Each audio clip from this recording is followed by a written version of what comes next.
Hello everyone, শুভ দুপুর। সবাই কেমন আছো? আজকে দেখো মেয়েকে স্কুল পাঠিয়ে দিয়ে সোজা রান্নাঘরে চলে এসেছিলাম।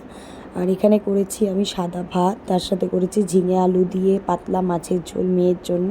আর আমাদের জন্য রয়েছে ওল সিদ্ধ, এটা হচ্ছে কলমি শাক ভাজা, কাঁকরোল ভাজা, তার সাথে রয়েছে 2 পিস কাতলা মাছ ভাজা। আর এখানে রয়েছে কাতলা মাছের আলু টমেটো দিয়ে পাতলা ঝোল। এটা গরমকালে খেতে ভীষণ ভালো লাগে। আর রান্নাবান্না শেষ করে চলে গিয়েছি স্নান করতে, যেহেতু আমার পুজো দেওয়ার কোনো ঝামেলা নেই। মা সকালবেলায় পুজো টুজো দিয়ে চলে যায়।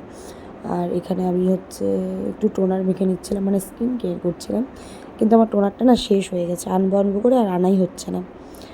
আর আমি কিন্তু অনেক আস্তে আস্তে ভয়েস ওভার দিচ্ছি, কারণ আমার মেয়ে এখন ঘুমোচ্ছে। তো এরপরে মেয়ে আসার টাইমও হয়ে গেছে। এখন ওর দাদা গিয়েছে ওকে নিতে, ওই ফাঁকে আমি স্নানটা সেরে নিলাম। আসলেই তো খাওয়া দাওয়া, ঘুম পাড়ানো, এগুলো যুদ্ধ শুরু হবে। আর বলতে বলতে আমার মেয়েও চলে এসেছে।